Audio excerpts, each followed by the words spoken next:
Hey y'all, welcome to Crosspolitic on the Fight Laugh Feast Network. We're going to talk the Israel-Iran war today with our lawyer, Davis Younts. I don't think America's never met a war that they weren't excited about or they didn't get involved in. And even when it's thousands miles away from us and between two other nations, somehow we're going to figure out how to get involved. Maybe.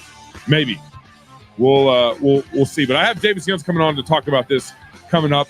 But first, I want to get to I'm gonna give you a little. I guess there's some comments in the back of my mind that Tucker has said, that Benjamin Netanyahu said. I'm gonna give you a little background that Trump has tweeted out, and then we're gonna have this discussion with Davis Younts.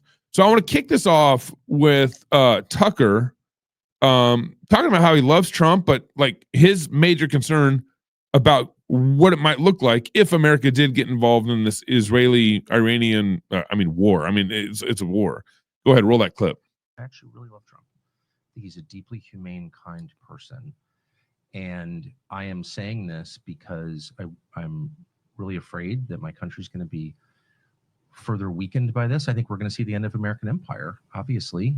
Other nations would like to see that, and this is a perfect way to scuttle the USS America on the shores of Iran. But it's also going to end, I believe, Trump's presidency and effectively end it. And so that's why I'm saying this. What do you mean by that? That's coming from you. That's look, I knew Bush. I knew George W. Bush. We had, family connections to Bush. I knew Bush personally. I still see Bush sometimes. Of course, he hates me, and he does because I criticized him on Iraq. And that war is the sum total from a historical perspective of his administration. But I knew him, and he had all kinds of plans for the things that he wanted to do. But once domestically right. To improve the country. Right. And you may agree or disagree, but like in his mind, he wasn't just about the invasion of Iraq in March of 2000. Oh, no. He was going to redo Social Security. 100%, he had all that, all types of, he was going to take care of the entitlements issue. And he really thought it was going to work. Yep. And you could laugh at that or whatever, but the point is, the second you get enmeshed in a real war, not a fake, let's go bomb the villagers and declare success, though we don't even have a good track record. Like, why are the Houthis still there? No, there's a whole other question, right, which is how prepared is the U.S. military for real conflict? And the answer is totally unprepared. Scary unprepared. I don't think people understand that. Okay. So that's some of Tucker's concerns and background, because he's been pushing back on this. In fact, him and Mark Levin have gotten in a big chatter fight over on Twitter on this. And so here's Trump's most latest tweets talking about this conflict. These are just his latest tweets from today. So, and these are in order. He said, "We now have a complete and total control of the skies over Iran. Iran had good sky trackers and other defense equipment, and plenty of it, but it doesn't compare to American-made, conceived, and manufactured stuff. Nobody else does it better than the good old USA." So Trump is saying that I assume that's America and Israel, have complete control over the skies above Iran. Next tweet. "Iran should have signed the deal. I told them to sign it. What a shame. What a waste of human life. Simply stated, Iran cannot have a nuclear weapon. I said it over and over again. Everyone should immediately evacuate Tehran." Next tweet. "We know exactly where the so-called supreme leader is hiding." So the supreme leader of Iran. "He is an easy target, but is safe there. We are not going to take him out and kill him. At least not for now. But we don't want missiles. But we don't want missiles shot at civilians or American shoulders. Our patience is wearing thin. Thank you for your attention to this matter." So I think Trump is responding to maybe some of Iran's missiles killing civilians and maybe attempted shooting missiles at American soldiers. And then lastly, Trump tweets, "Unconditional surrender." So now Trump, it sounds like he's whatever is on the negotiating table, or was, he wants an unconditional surrender. Now, lastly, here's a clip from Benjamin Netanyahu talking about, I think, some things he sees from Trump and how he's handling this. Go ahead, roll the clip. What more would you like from President Trump, from the United States here? Do you expect that the U.S. Air Force will help you take out that facility in Fordo? We've gotten tremendous help from President Trump. American pilots are shooting down drones that are aimed at our cities, along with our pilots. We have 2 THAAD batteries in Israel that are helping bring down these murderous missiles. We have Aegis ships that are helping us, and it's deeply appreciated. As far as what else America will do, that's up to President Trump. He will do what's in the best interest of the United States. But it's important to understand that we deeply appreciate his help and the support of the great majority of the American people, because they understand what we're fighting against. We're fighting against a regime that hates us both, that is trying to assassinate us both, that is trying to bring death and destruction throughout the Middle East and to the world. And sometimes you have to take a stand. You take a stand with the good against evil, and that's precisely what America is doing under President Trump. Okay, so it seems like Netanyahu confirms that they own the skies. They take it on the skies because Trump was involved with, or at least U.S. pilots were involved with taking some drones out of the sky above, or Iranian drones, whatever, above the skies of Iran. This brings me to, I want to bring in military attorney Davis Younts. He's a former military officer, now fights a different kind of warfare, defending patriots in the courtroom, dedicating homeschool. He's a dedicated homeschool father and devoted Christian. He brings military precision and strategic expertise to his work, providing criminal defense for military personnel, federal law enforcement officers, and other defenders of American values. And if you know anything about Davis Younts, he's also heavily involved in all sorts of COVID-related military and non-military efforts during Insanity 2020. And of course, Davis Younts has been no stranger to Crosspolitic. Davis Younts, thank you for coming back on the show. Absolutely, always an honor. So how do you take this? I got some big 50,000 foot questions I want to ask you. But first, it seems like how do you take these comments between Tucker, Trump's tweets, and Benjamin Netanyahu's tweets? Tucker's got the concern of like, hey, this could destroy Trump's legacy. This could get us into a war that we can't win. How do you take Tucker's comments as it relates to Trump? Well, I think we have to put them in context and kind of put them on a scale, because if you look at everything that's being commented out there, all the discussion, you have sort of the Lindsey Graham, in the past, we'd call it the John McCain wing of the Republican Party, the neocons. They're part of the military industrial complex. There's no war they don't want us involved in. They're almost, giddy to get us involved in war. At least it appears that way. And so I think you have a whole lot of people that are more aligned with Tucker Carlson, who has essentially become more and more isolationist. Think, Ron Paul foreign policy, if it was implemented. That's really more where Tucker is coming from. And so the reality is somewhere in the middle as we look at practically where the United States is at and the interests are. And I think so far, President Trump is trying to find that middle ground, that sort of practical negotiation ground between these two extremes. But that's really, I think it's really important to understand that there's two extremes. And I think, what's actually going to happen, what the United States involvement's going to look like, rightly or wrongly, is going to be somewhere in the middle of those two. And so it seems like, based off of even Trump's tweets and Netanyahu's comments, that America is already involved at some level, at least with our Air Force shooting down drones. Yeah, and I think we have to take a step back and let's just look at this practically. The USS Truman, one of our most important aircraft carriers, just got back from a deployment to the Middle East, and what they were doing was engaging in a proxy war with Iran. Let's get really practical and truthful about that. When we're bombing the Houthis, when we're bombing ISIS, we are bombing proxies for Iran that Iran has been using to engage in war against United States assets, United States shipping, international shipping, and Israel. So we're already involved in this, whether we want to admit that or not, whether we want to talk about that or not. We're already fighting Iran's proxies. The unanswered question right now is, how deeply are we involved in direct fighting against Iran? We don't know yet. It's not clear what our involvement is, but we do know we have strong cooperation with Israel. We have to assume some things. Previously, and I don't know if it's true, but previously there was not a way for Israel to obtain air superiority over Iran without using U.S. tankers. So I don't have any information that says we're using, U.S.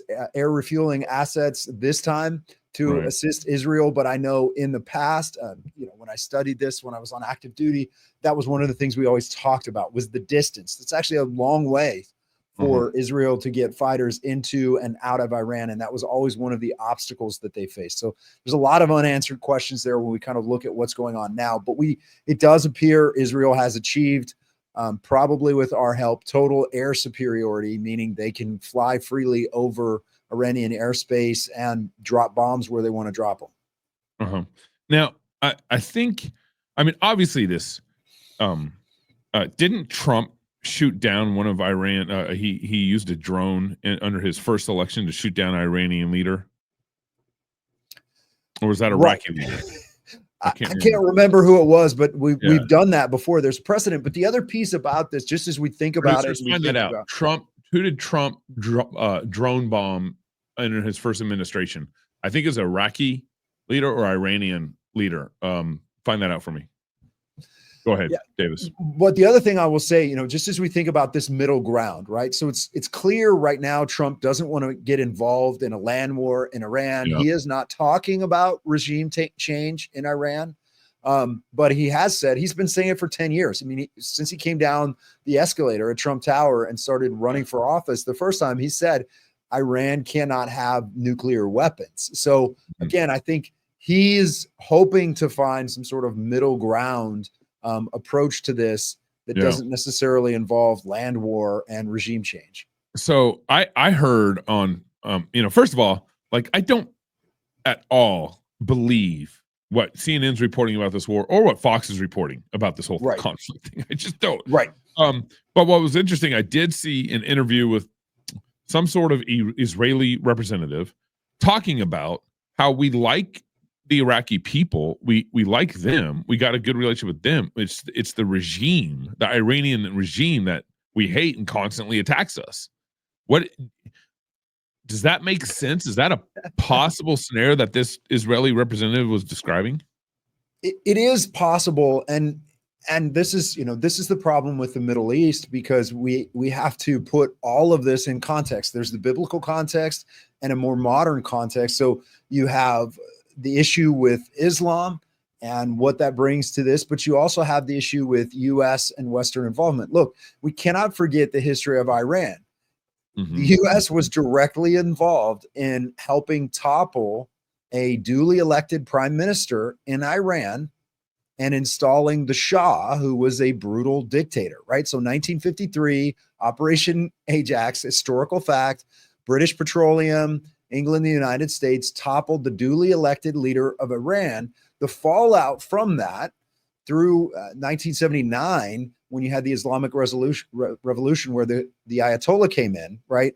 But was the Iranian people had a strong distrust for the United States and Western interests because they had a duly elected leader. And it felt like that regime change was caused because of a Western desire. British Petroleum was a huge interest there, a Western desire for oil. So you have all of those issues. I was, one of the things I've been thinking about is I studied this when I was in the military, when I was getting my master's degree from Air War College. And I found a book on my shelf called Hidden Iran.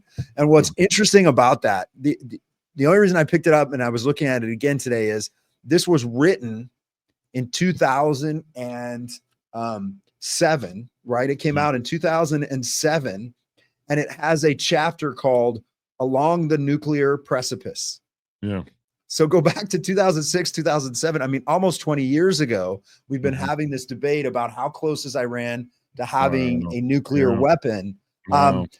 So what does all that do? What does that history do? And how do we analyze that history? I think there are many people in the United States, I think Tucker Carlson falls into that we don't trust aspects of our own government. We don't necessarily trust the CIA. We don't trust some of this history. And we've also seen this concept of brinksmanship. How close is Iran to having a nuclear weapon? What does that mean? What are we going to do about it? So we've been debating that for almost 20 years. So I think all of those, and I'm not trying to sound like a lawyer and just complicate everything, but all of this is a very complicated history. So Iran is a very, very diverse nation. They actually have a lot of democracy at the local level. Like everything they do, they have town councils and committees and things like that. Yep. So it's very diverse. It's very large. It's essentially twice the size of Texas. So it's a large country.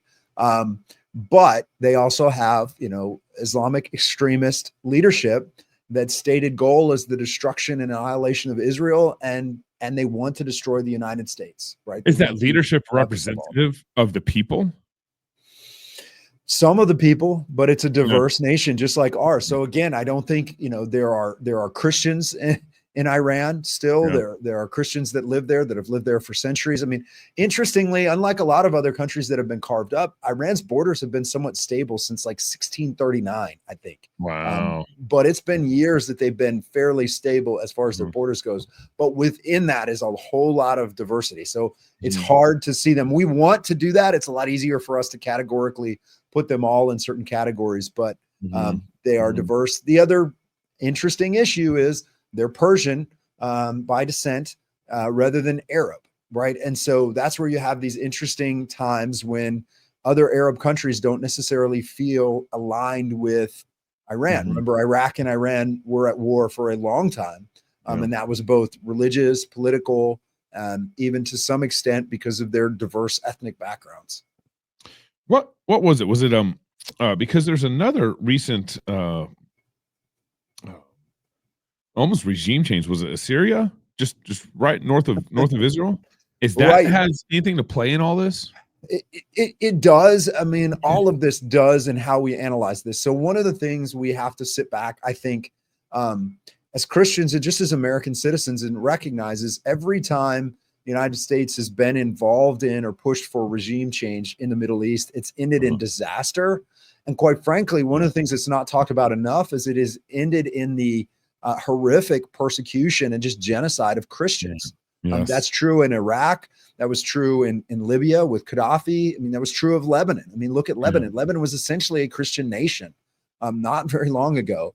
And now it's a disaster there. And with Syria, you had Assad. So again, the United States was tacitly involved in supporting rebels in Syria against the Assad regime, arguably during the Biden administration, because Assad was somewhat aligned with Putin in Russia, right? And that's where Assad fled to. So Assad was a brutal dictator, not a good person, but the Islamic extremists that we partnered with to allow them to take over that nation are persecuting the Christians there. I mean, it's devastating for the Christians there.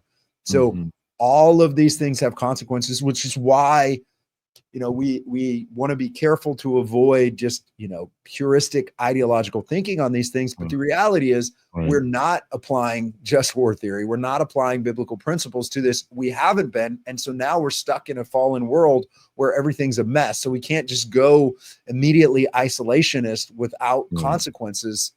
Maybe we should be moving that direction, but we can't just do it immediately without it putting our own nation at risk, putting our soldiers at risk and our allies at risk. Well, and that gets us to just war theory. One of the principles is that as a nation, you don't get involved in another man's war unless you become a target, or unless you have, as what we've called, or what the broader principle is, or what's been used, the language that's been used, unless there's interest involved, American interest involved. The problem with that is America is involved in so many countries that there's always interest involved. Like we got interest in every interest kind of thing. And so that, I mean, obviously with Israel, we've been tied to Israel since it rebooted in 1947, 49.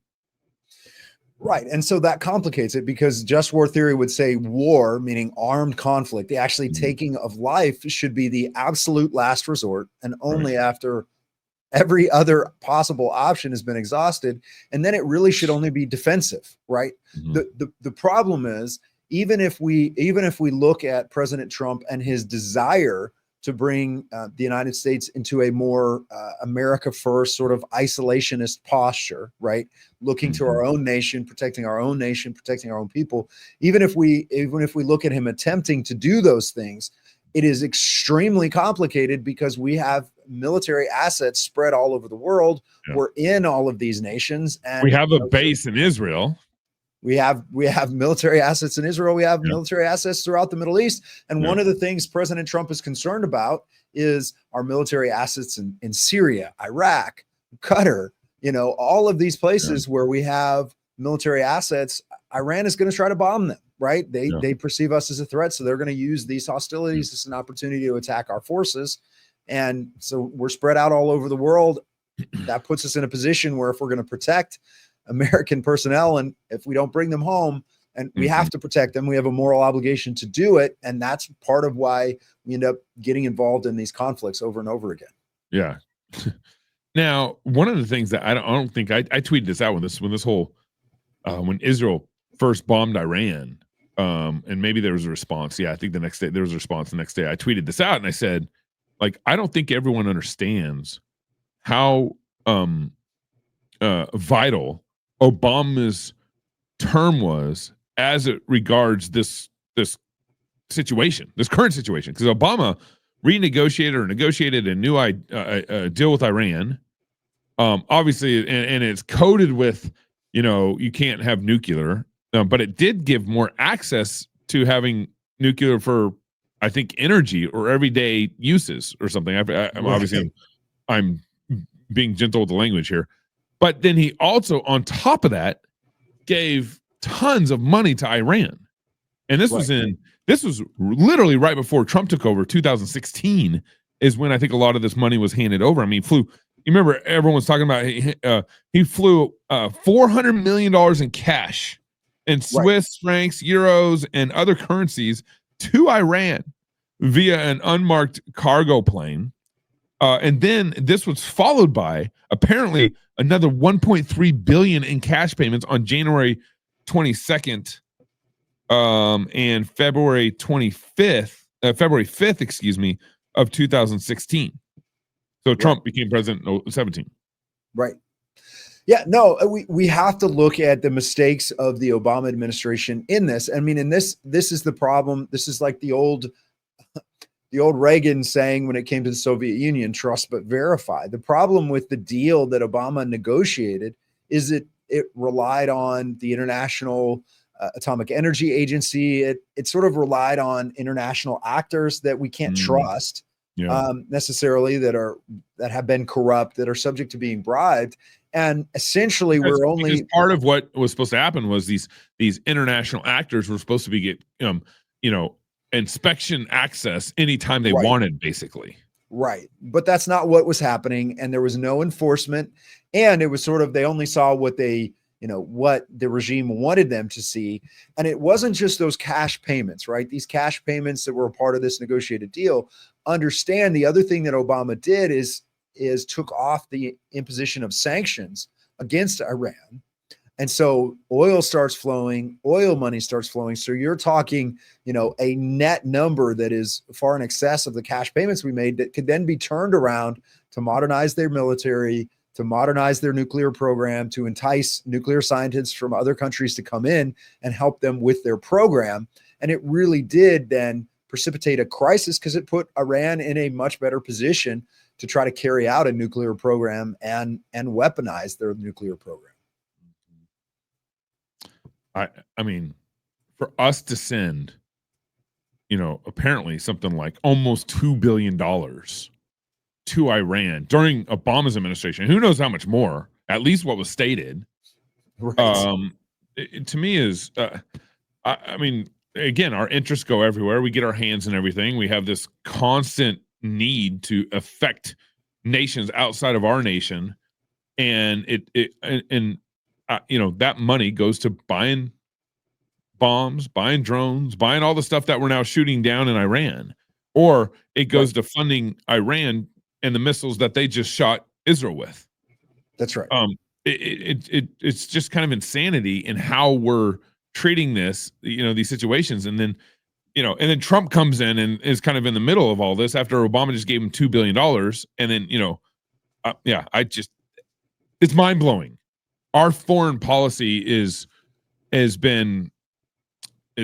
so fraught with just not even logical things that are going on with our foreign policy. It's obviously the scripture's not informing it. There's no desire for just war theory, and then you have the whole problem with our own Congress, not declaring wars for decades now. Since we're World still War getting II. more. Since Yeah, World War since II, we World War haven't II. properly declared war. Yeah. That's right. And so our foreign policy is whacked. Before we get there to a question I have about America's involvement in this war, what do you have a just war argument for Israel being involved or responding to Iran or starting this fight with Iran? I do. I do think there's a reasonable just war argument that what Israel has done so far, at least as we understand what Israel has done so far, would fit within just war theory. And it's pretty simple.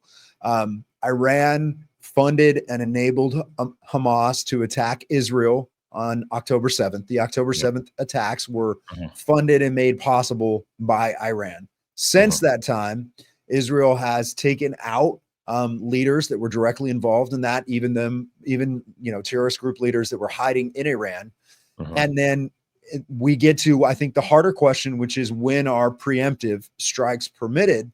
And it really becomes a question of self-defense. So if Israel had legitimate intelligence that said Iran was on the brink of creating a nuclear weapon that was a threat to the very existence of Israel as a nation, Israel does not have to wait. You can defend yourself. You don't have to wait until you're shot or dead or been given a fatal wound before you can defend yourself.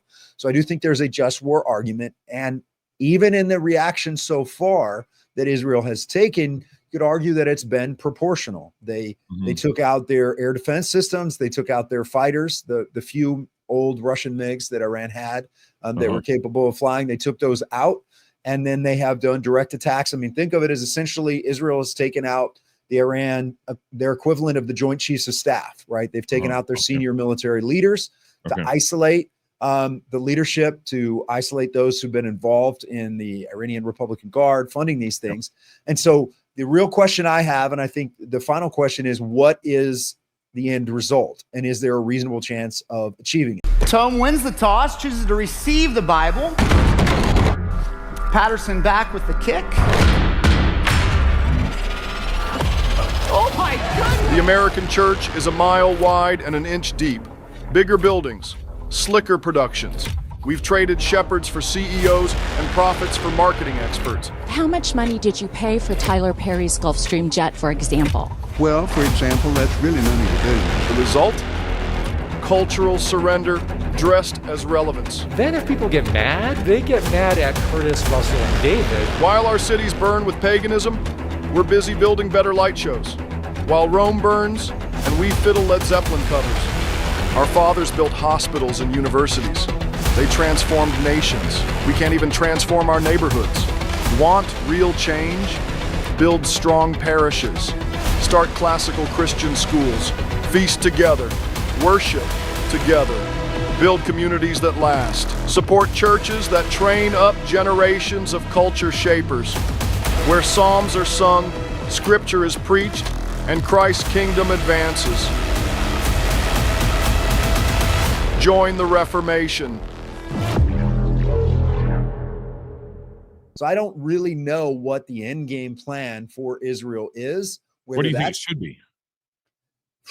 I mean, Israel has always been on the brink and the precipice. So if, from an Israeli perspective, it has to be the total destruction of their ability to create nuclear weapons. But I think it has to be long-term deterrent of Iran ever trying to develop these weapons again. And that's a very difficult thing to do. But I don't think regime change, I mean, there's no one left to take over. So, President Trump is indicating we can take out the Ayatollah. There is no one in the wings that is capable and ready to take over. They're dead. There was that. Remember, there was a recent helicopter crash that killed the heir apparent. Everyone else is dead. But again, it does not benefit Israel. It doesn't benefit the United States necessarily if regime change is the goal, because then there's going to be a political power vacuum. And that's going to be an ongoing nightmare for all the nations in the Middle East. So repeat Iraq, repeat Afghanistan, repeat Libya, Syria, Lebanon. Yeah. I got to get to this plug here, but what I want to get at after this break is, what should the United States do in this war? But first, I got it on. I got it here. I even got my bag here this morning.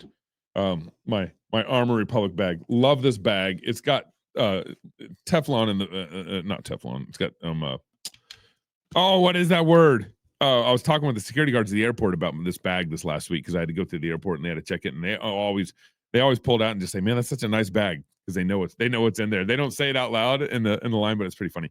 The mission of Armor Republic is to honor Christ by equipping free men with tools of liberty necessary to preserve God-given rights. In the Armor Republic, there's no king but Christ. We are free craftsmen. Body armor is a tool of liberty. Armor Republic creates tools of liberty for free men. Free men must remain ever vigilant against tyranny whenever it appears. God has given us the tools of liberty needed to defend the rights he bestowed on us. Armor Republic is honored to offer you these tools. Visit them at ar500armor.com, ar500armor.com. And I love my kit that I've gotten from Armor Republic and had it since Armor Republic's been supporting us. Also, in an age where lies dominate the public square, the need for virtue has never been greater. In a culture captivated by destruction and death, the world longs for builders and fighters, those anchored in truth, devoted to liberty, and committed to fruitfulness. New St. Andrews College rises to meet this need, preparing leaders who will faithfully shape culture under the lordship of Jesus Christ. New St. Andrews College offers an excellent undergraduate education in liberal arts, firmly rooted in the Christian and Reformed perspectives. Its mission is to equip students for the lives of faithful service to the triune God and his kingdom, equipping them to use their gifts to cultivate and advance Christian culture.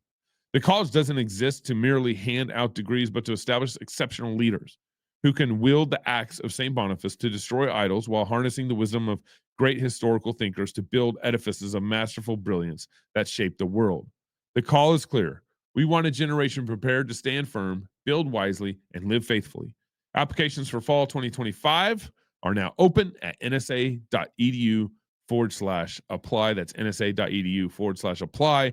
And NSA President Ben Merkel will also be speaking at our Fight Laugh Feast conference in October, where NSA will also be boothing in October. So make sure you guys go to nsa.edu to apply, or go to fightlaughfeast.com to sign up for our conference where President Merkel will be speaking at in October, and we hope to see you there. So Davis, what should the United States do in this war? And we've already talked about, like, our interests are all over the place. But what should we, it's like I feel like we still got to, like, remove our interests because of how bad our interests have been in all sorts of nations. I feel like we almost got to, like, we can't, again, it's kind of like we've broke it. We got to fix it a little bit. But what should the United States do in this war? So I think the first thing, short term, the immediate goal is do everything possible we can to protect our personnel that are currently in the Middle East. And if we cannot adequately protect them, bring them home immediately. I don't care what that looks like. If we can't protect them, get them out of Iraq, get them out of Iran, get them out of Turkey, wherever it is. If we cannot adequately protect them, bring them home, because it is not fair. It's not right. It's not just to expose them and not have a game plan, because this, Israel is talking as if we're directly involved. Israel wants us to be involved, right? So we can be wise and discerning about that, because Israel, I don't want to assume ill will on anyone, but if there is an attack on the United States and the United States strikes back, that helps Israel in this effort. So we just need to be wise, right? Yeah, right. So number one is protect our people. If we cannot protect them, bring them home. That's the short-term goal. The second goal, I would say, is we have to stop living in a world where our military and our leaders are incapable of walking and chewing gum at the same time. Because this is what I mean. No, but I'm serious though. This is what I mean by these two ideological perspectives. You have, Lindsey Graham wanting every war possible, whether it's just because he's part of the military industrial complex or whatever it is, that's what he wants. And then you have, isolationists on the other side, who I certainly tend to agree with, but but we can't get there tomorrow, right? We can't get to pure isolationism tomorrow. But what we can do is we can say, okay, we're going to do everything we can to protect our interests.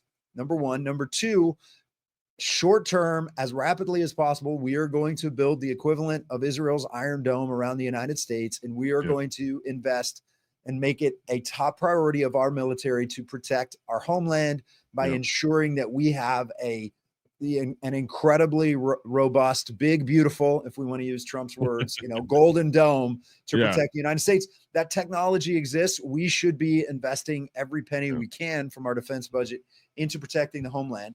We're already closing the border. We have to continue to do that. We have no idea. Practically, and this is just, this is my prayer. We should be praying about this. What terrorist cells came in through illegal immigration? Exactly, and we have to have our heads on a swivel. That's why we need Kevlar backpacks and protection from armed republic. We have to protect. Listen, we have to be prepared to protect our families and communities, because the reality is there's a high probability there are Chinese, Iranian sleeper cells in the United States, because we have no idea who came in under Biden. So we have to fix that. We're working on that. So Trump has shown some positive ability to do more than one thing at once, to work on the border and do other things. So those are the short-term things we need to be doing, focusing on our defense first. If we have a robust defense, meaning it's extremely difficult for any enemy to believe they can successfully attack the United States, then we can bring our interests back home. We don't have to be projected all over the world to buy into that. And then we can be in a place where our military is built for defense, and we can engage in just war. But I don't want to buy into this false choice, right? It's either you're an isolationist or we're involved in every country and every war policing the world. Those two things don't have to be exclusive. We can have a sane policy. It's going to take time to get there, so we have to be realistic about our approach. But it's time to just stop that false dichotomy. Yeah. But don't you think, like, the isolationists have kind of gotten a bad rap over the years, in the sense that, like, it's in the sense, like, I mean, I don't think you're doing this in a bad way, but in the sense that everyone looks at isolationists and says, "Oh, you're just short-sighted, or you're a pragmatic, you're just trying to, you're reactionary, whatever." But in a lot of ways, it seems like to me, like, the isolationists are more just war theory than anybody else is. Right. Our founding fathers were determinedly isolationists. Yeah. Our founding fathers wanted desperately to keep us from getting entangled in European conflicts and world conflicts. So we have it, so you do have this balance, right? And this is what's challenging. The isolationists absolutely have gotten a bad rap. Listen, I believe, I have it on my shelf behind me, but if we'd listened to Ron Paul's take on foreign policy back in the 80s, the world would be a very different place, right? We would have a defensive first posture. We wouldn't have the disasters in Iraq and Afghanistan. And that's what I came in. I mean, I came in as a true believer after 9/11, believing there were weapons of mass destruction in Iraq. And if need be, I was going to go help find them, right? I was there by 2013, 2014, after I deployed. I was more of an isolationist, right? And reading Ron Paul and going, we made a terrible mistake. So I want to encourage all of us to think about those things. Yeah. At the same time, the biblical battle here is one that we cannot ignore, because we are talking about radical Islam, which is evil, which is not a true religion, which is not a religion of peace, and is opposed to Christianity, and is opposed to even the existence of Israel. And we've been fighting Muslims in this part of the world since Thomas Jefferson, created the Marine Corps to fight back against the Barbary pirates, because they were attacking our shipping. So, even though Thomas Jefferson was more of an isolationist, and maybe not as much as some of the other founding fathers, there certainly has been this precedent where if we are going to roam the world, if we are going to engage in international commerce, at a minimum, we have to be able to defend ourselves, our assets, our people, but we shouldn't be all over the world engaging in every conflict. And there is a way to do that. We can't buy into one side or the other is always right, and we can't do both, or we can't do a middle ground. So that's what I pray. I mean, we need to be praying hard for President Trump. This is a very dangerous situation. It has a lot of potential to escalate, and it could get very dangerous. Do you sympathize with Tucker, where this could be, depending on how Trump handles this, our involvement or non-involvement in this, that this could be pretty significant and maybe even detrimental to his presidency? Absolutely. And part of it is people like me. I mean, a huge part of Trump's support base are military veterans, people that are serving now, people that got out over COVID.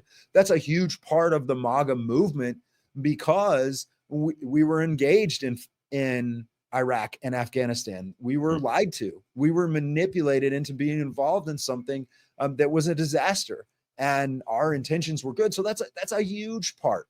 That's a huge part of his base. So absolutely, I think you can go on Twitter or on X and see it very quickly. There's a huge uproar and pushback about our involvement. And again, I don't want us involved. I hope he finds a way to keep us out of this. I don't want to see this escalate. We shouldn't be, primarily involved in this. At the same time, we need to be taking steps to protect our people because we have people in the Middle East that are serving, wearing the uniform, and we have to protect them. Yeah. Well, is there any angle or any other thoughts you have before we is there anything we're missing here? Man, I don't think so. Again, like I said before, I just think as Christians, we can't just go into simple analysis.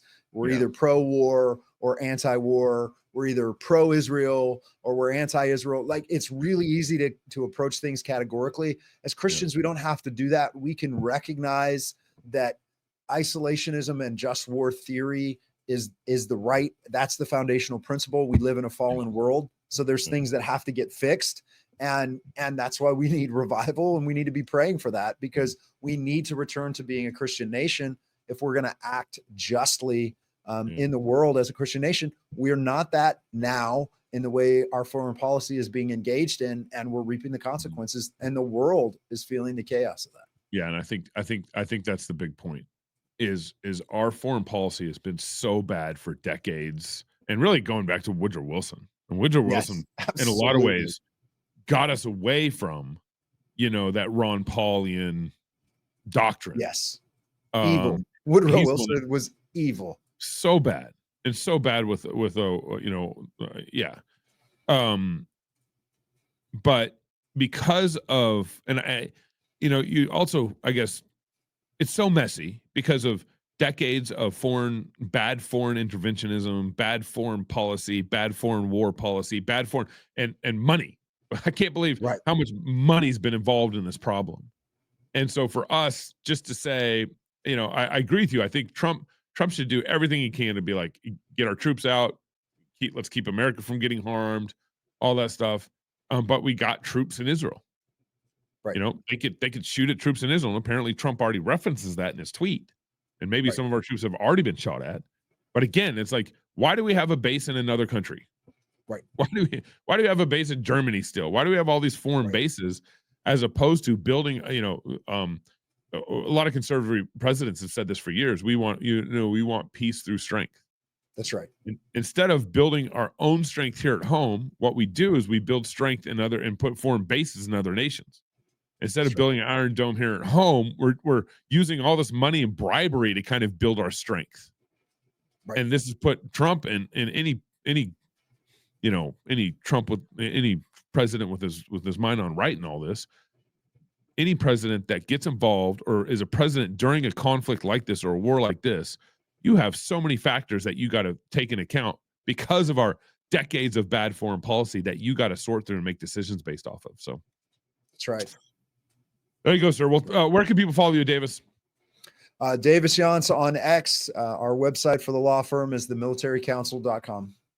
All right. Thank you so much for coming on Crosspolitic again, Davis. We hope to see you in October, huh? Yes, sir. I'll be there. All right. If you're single, get married. If you're married, have kids. If you have kids, go baptize them. Until next week, love God with all your heart, soul, mind, and strength. Love your neighbor as yourself. Go fight, laugh, and feast. This is Crosspolitic. I shorten that. Hopefully, Toby will be back tomorrow and then next week. Go fight, laugh, and feast. This is Crosspolitic.